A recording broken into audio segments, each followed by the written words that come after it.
कृष्ण गोविंद हरे मुरारे, हे नाथ नारायण वासुदेवा।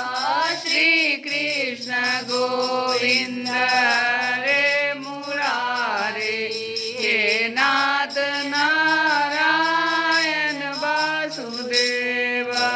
हे नाथ नारायण वासुदेवा, हे नाथ नारायण वासुदेवा, हे नाथ नारायण वासुदेवा, हे नाथ नारायण वासुदेवा।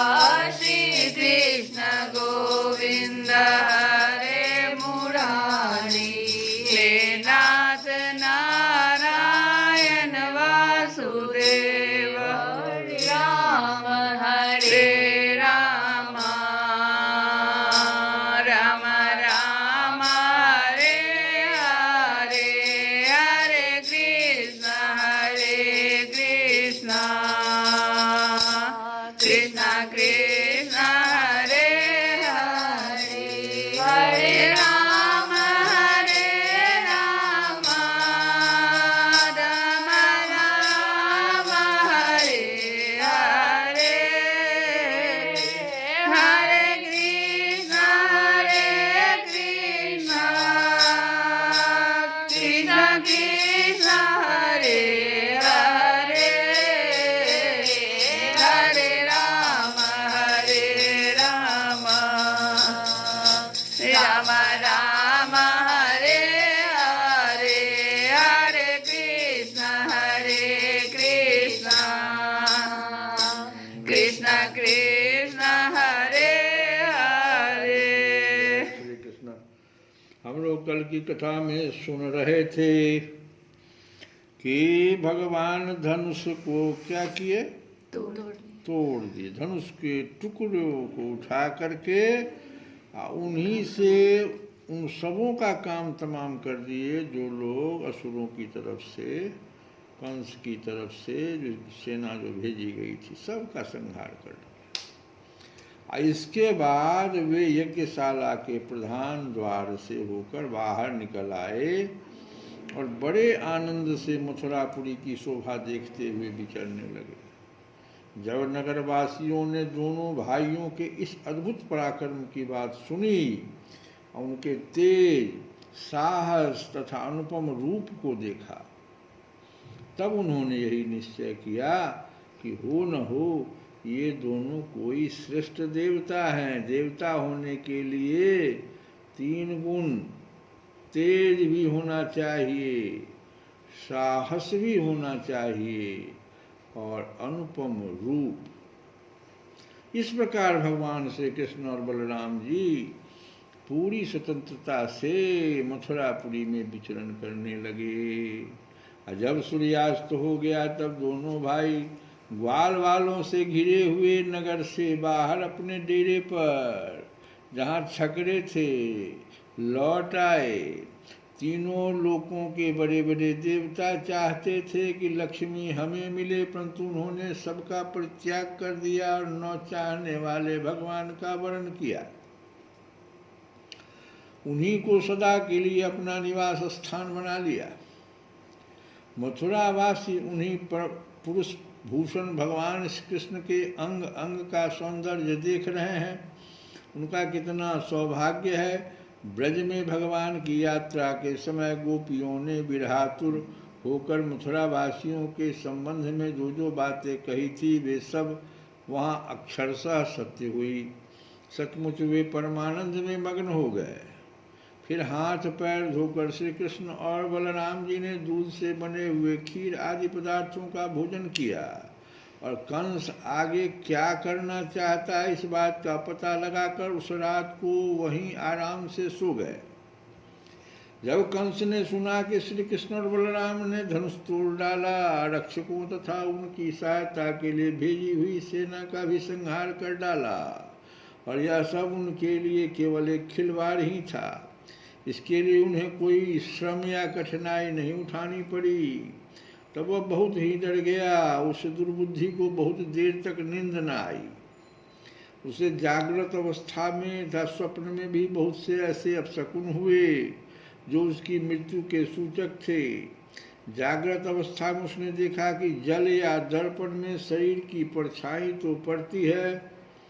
देखो अपशकुन कैसा कैसा होता है, ये बहुत सुंदर वर्णन है कि जागृत अवस्था में उसने देखा कि जल या दर्पण में शरीर की परछाई तो पड़ती है परंतु सिर नहीं दिखाई देता। अंगुली आदि की आड़ न होने पर भी चंद्रमा, तारे और दीपक आदि की ज्योतियां उसे दो दो दिखाई पड़ती हो। अंगुली आदि की आड़ न होने पर भी चंद्रमा दो, तारे दो और दीपक आदि की ज्योतियां दो दो दिखाई पड़ी, अपशकुन है। छाया में छेद दिखाई पड़ता है और कानों में अंगुली डालकर सुनने पर भी प्राणों का धूं घूं घूं शब्द नहीं सुनाई पड़ता। ये सब अपशकुन है राम कुमार जी। क्या क्या अपशकुन है कि जागृत अवस्था में उसने देखा, कंस ने देखा कि जल या दर्पण में शरीर की परछाई तो पड़ती है परंतु सिर नहीं दिखाई देता।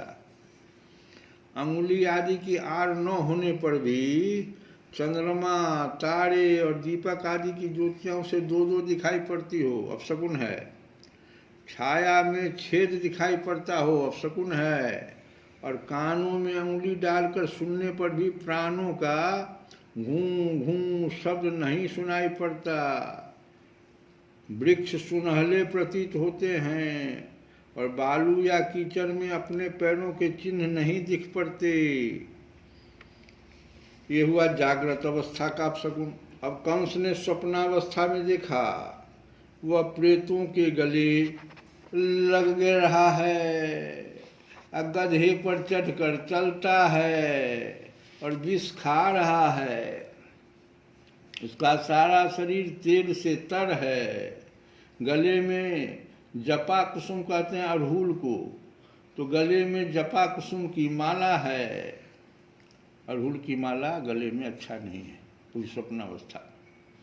और नग्न होकर कहीं जा रहा है, यह भी अपशकुन है स्वप्न में। स्वप्न और जागृत अवस्था में उसने इसी प्रकार के और भी बहुत से अपशकुन देखे। उनके कारण उसे बड़ी चिंता हो गई। वह मृत्यु से डर गया, उसे नींद न आई। परीक्षित, जब रात बीत गई और सूर्य नारायण पूर्व समुद्र से ऊपर उठे तब राजा कंस ने दंगल का, जिसको मल्ल कीड़ा कहते हैं, दंगल का महोत्सव प्रारंभ कराया। राज कर्मचारियों ने रंगभूमि को भली भांति सजाया। तुरही, भेरी आदि बाजे बजने लगे। लोगों के बैठने के लिए मंच फूलों के गजरों, झुंडियों, वस्त्र और बंधनवारों से सजा दिए गए। उन पर ब्राह्मण, क्षत्रिय आदि नागरिक तथा ग्रामवासी सब यथास्थान बैठ गए। राजा लोग भी अपने अपने निश्चित स्थान पर जा डटे। राजा कंस अपने मंत्रियों के साथ मंडलेश्वरों, जो छोटे छोटे राजाओं को मंडलेश्वर कहते हैं, तो राजा कंस अपने मंत्रियों के साथ मंडलेश्वरों के बीच में सबसे श्रेष्ठ राज सिंहासन पर जा बैठा। इस समय भी अपशकुनों के कारण उसका चित्त घबराया हुआ था। तब पहलवानों के ताल ठोकने के साथ ही बाजे बजने लगे और गर्वीले पहलवान खूब सज धज कर अपने अपने उस्तादों के साथ अखाड़े में आ उतरे। चानूर, मुष्टिक, कूट, शर और तोसल आदि प्रधान प्रधान पहलवान बाजों की सुमधुर ध्वनि से उत्साहित होकर अखाड़े में आकर बैठ गए। इसी समय भोजराज कंस ने नंद आदि गोपों को बुलवाया। उन लोगों ने आकर उसे तरह तरह की भेंटें दी और फिर जाकर वे एक मंच पर बैठ गए। श्री कृष्ण गोविंद हरे मुरारे, हे नाथ